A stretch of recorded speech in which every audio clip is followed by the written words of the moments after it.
हरे कृष्णा। ओम अज्ञानतिम्रान्धस्य ज्ञानाञ्जनशलाकया चक्षुरुन्मीलितं येन तस्मै श्रीगुरुवे नमः। श्रीचैतन्यमनोभीष्टं विस्थापितं येन भूतले सव्यं रूपकदमयं ददाति स्वपदान्तिकम्।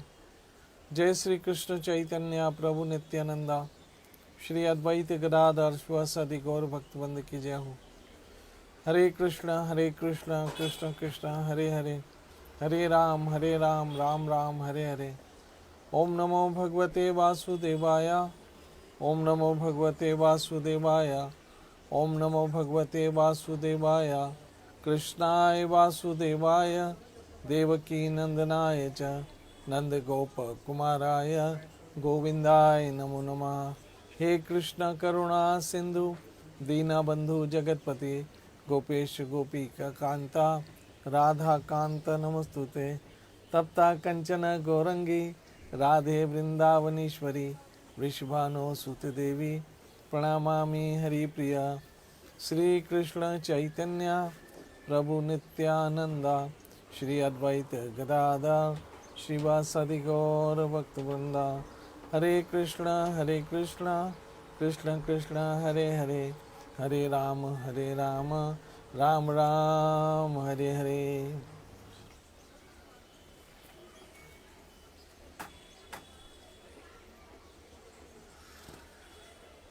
हरे कृष्ण। आज सफला एकादशी पौष मास के कृष्ण पक्ष की एकादशी है। मेरी माता बहनों मित्रों वैष्णवों, आज की तिथि बहुत ही पवित्र और बहुत पावन है। बड़े से बड़े पापी धर्मात्माओं की तो बहुत दूर की बात है, बड़े से बड़े पाप करने वाले पतित जीव भी आज की एकादशी से तर जाते हैं, पवित्र हो जाते हैं, निष्पाप हो जाते हैं। आज की एकादशी में इतनी शक्ति है। अर्जुन ने कहा, हे भगवान, पौष मास की कृष्ण पक्ष की एकादशी का क्या नाम है? इस दिन किसकी पूजा होती है और इसकी विधि क्या है? ये सब आप मुझे विस्तार पूर्वक समझाइए। अर्जुन ने कृष्ण से पूछा, प्रभु, आज की एकादशी का क्या नाम है, क्या विधि है, क्या होता है? कृपा करके विस्तार से समझाइए। मेरी माता बहनों मित्रों, भगवान से बढ़कर कोई दयालु नहीं है। कृष्ण से बढ़कर कोई दयालु नहीं है। मेरे हरि से बढ़कर कोई दयालु नहीं है। और उन्हीं की दया से हम सब जीवों के उद्धार के लिए ये सारे साधन आए हैं। एकादशी का व्रत, तुलसी की पूजा, गौ सेवा, हरि नाम का जप, भागवत, भगवत गीता, रामचरितमानस, रामायण, ये सब हम सब जीवों के उद्धार के हेतु आए। हरि नाम, राम नाम, क्योंकि भगवान ने सोचा कि ये जीव जब इस संसार में जाएंगे और माया की चुंगल में तो फंसेंगे ही, क्योंकि बड़े बड़े हमने इतिहास में देखा है, बड़े बड़े महात्मा माया के चुंगल में फंस गए। तो ये तो सब साधारण जीव होंगे और मेरे बच्चे वापस मेरे पास कैसे आए? कृष्ण ने सोचा।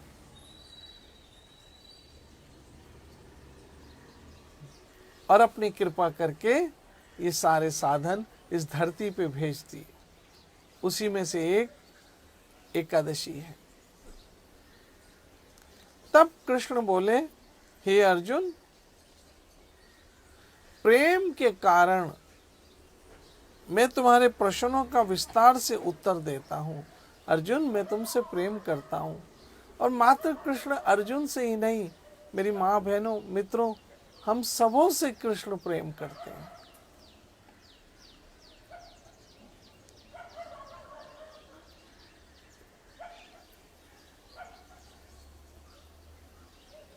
हम सबों से कृष्ण प्रेम करते हैं।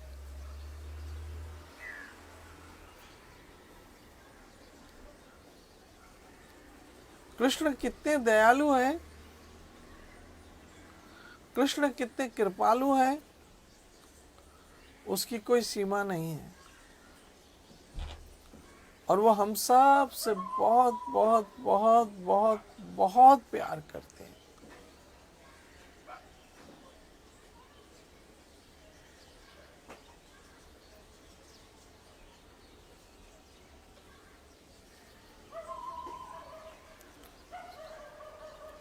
अब इस एकादशी के महात्म का वर्णन करता हूं, सुनो।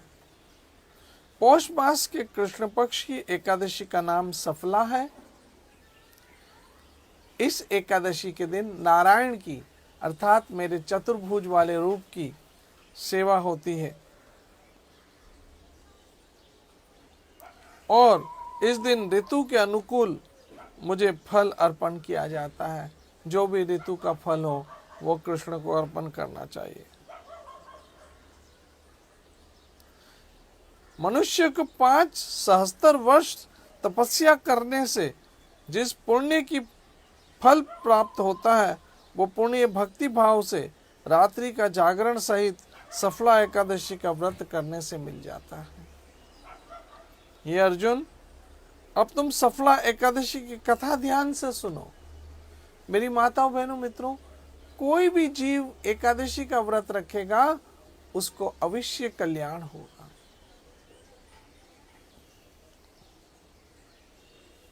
कोई भी जीव एकादशी का व्रत रखेगा उसका अवश्य भला होगा।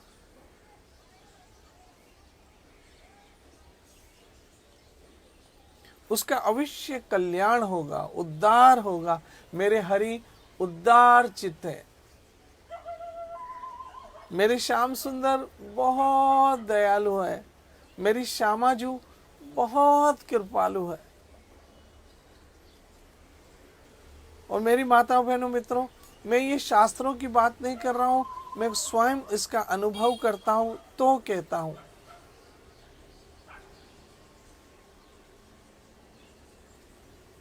प्यारी प्यारी किशोरी राधे, प्यारो प्यारो है नंद जी को लाल। ये मैं अपना अनुभव कहता हूं आपको कि वो कितने दयालु है, कितने क्षमाशील है, कितने करुणा के सागर है।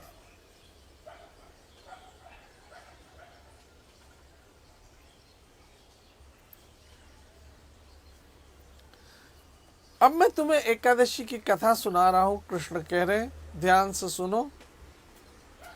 चंपावती नगरी में एक महिष्मान नाम का राजा राज्य करता था। उसके 4 पुत्र थे। उन पुत्रों में सबसे बड़ा पुत्र लुम्पक था।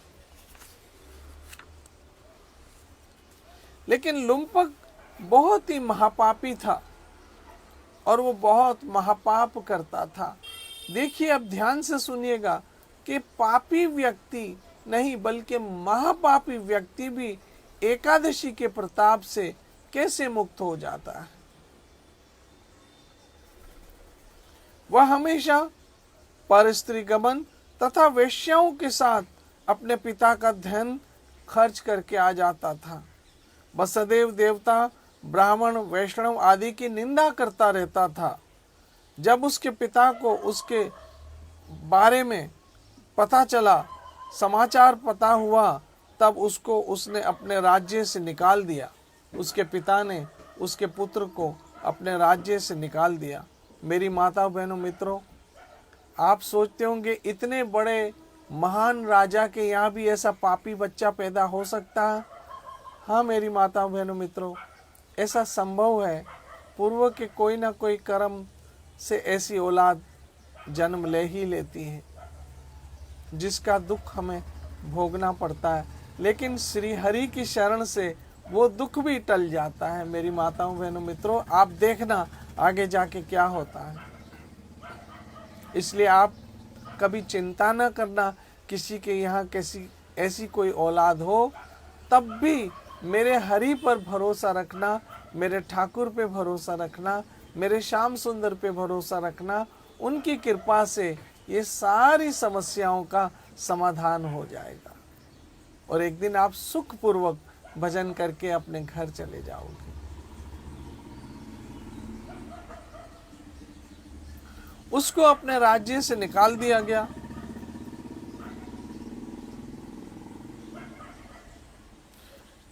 जब लुम्पक को सब के द्वारा त्याग दिया गया, तब वो सोचने लगा कि अब क्या करूं, कहां जाऊं। अंत में उसने रात्रि को पिता की नगरी में चोरी करने की ठान ली और रात को चोरियां करने लगा। कई बार सिपाहियों ने पकड़ा, लेकिन उसके पिता की इज्जत के कारण उसे छोड़ दिया जाता था।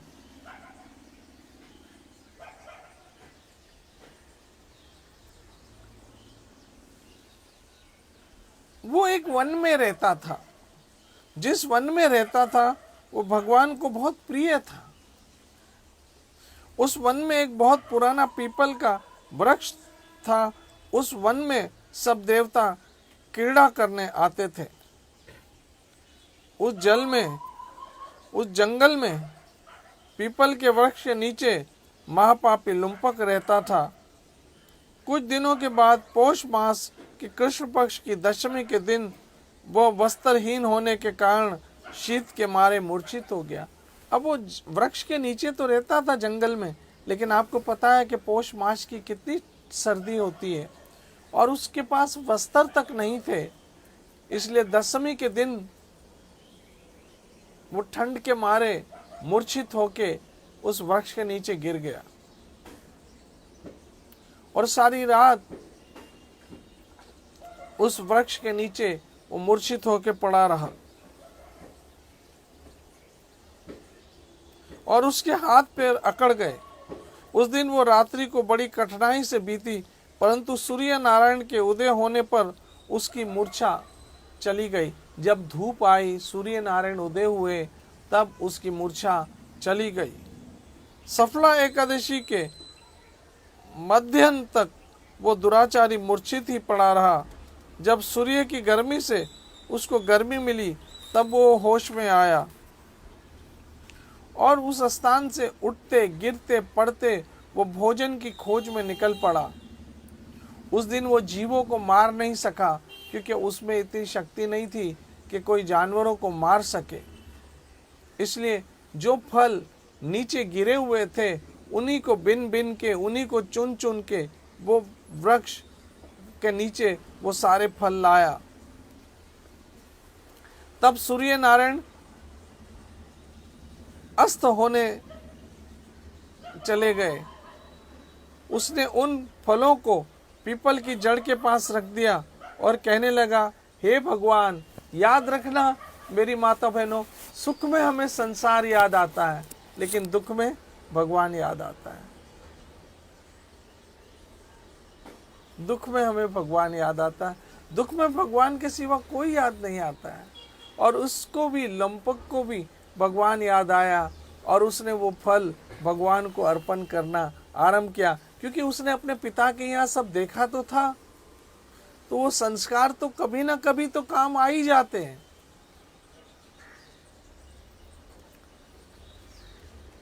जो उसने अपने पिता के यहाँ देखा था, वो संस्कार कभी ना कभी तो काम आ ही जाते हैं। इसलिए उसने वो फल भगवान को अर्पण किए।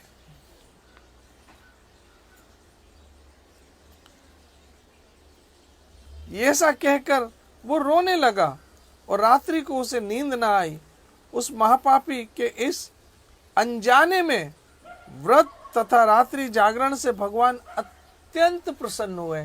देखो कृष्ण कितने खुश है, हो जाते जल्दी से। कृष्ण मासूम है। लोग कहते हैं भगवान से डरो, भगवान से डरो, भगवान से डरो। मैं कहता हूं नहीं, भगवान से मत डरो। भगवान तो मासूम है। भगवान से प्यार करो। डरना है तो इंसानों से डरो। जो आपकी एक गलती को भी माफ नहीं करेंगे।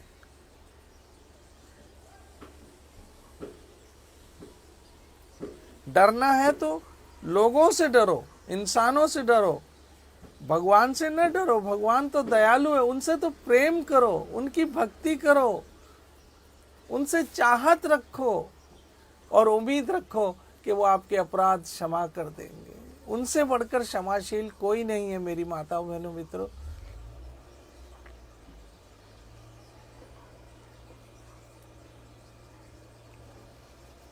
इसलिए भगवान अत्यंत उससे प्रसन्न हो गए, उससे बहुत खुश हुए और खुश होकर उसके सारे पाप माफ कर दिए। देखो, कृष्ण चाहे तो एक तुलसी के पत्ते से भी आपके पाप माफ कर सकता है। वो मालिक है और स्वतंत्र मालिक है। वो स्वतंत्र मालिक है, उसे कोई किसी की रोक टोक नहीं है। नीच को ऊंच करे मेरो गोविंद, काहे को न डरे, गुरु ग्रंथ जी महाराज कहते हैं।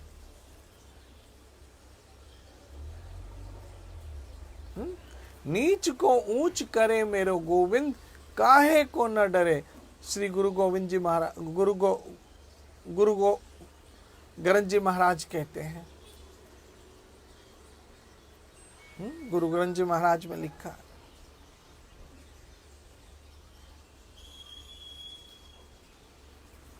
तो भगवान ने उसके सारे अपराध क्षमा कर दिए इसके इस एकादशी के अनजाने में व्रत रखने से। तो आप तो सब जानबूझ के अच्छे से विधि के साथ,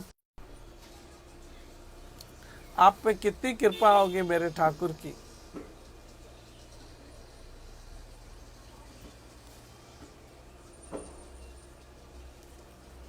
अब भगवान के इस प्रभाव से उसके सारे पाप नष्ट हो गए और आकाशवाणी आई कि अब तू अपने पिता के पास जाकर राज्य को प्राप्त कर।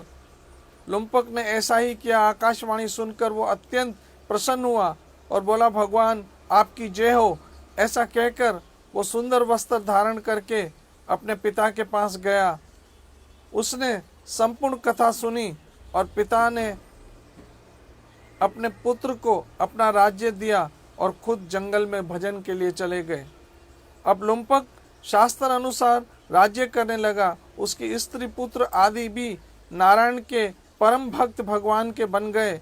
वृद्ध अवस्था आने पर वो भी अपने पुत्र को गद्दी देकर भगवान का भजन करने के लिए वन में चला गया और अत्यंत परम पद को प्राप्त हुआ। ऐसी है आज की एकादशी का महात्म और कथा। अवश्य मेरी माताओं बहनों मित्रों, आप सबों ने एकादशी रखी होगी। कल द्वादशी का पारण होगा। भगवान आपका भजन, आपकी भक्ति बनाए रखे। आप सब सुखी रहो, सुरक्षित रहो, खुश रहो। मेरे दुआ है आप सबों के लिए। जय जय श्री राधे, जय जय श्री राधे, जय जय श्री राधे।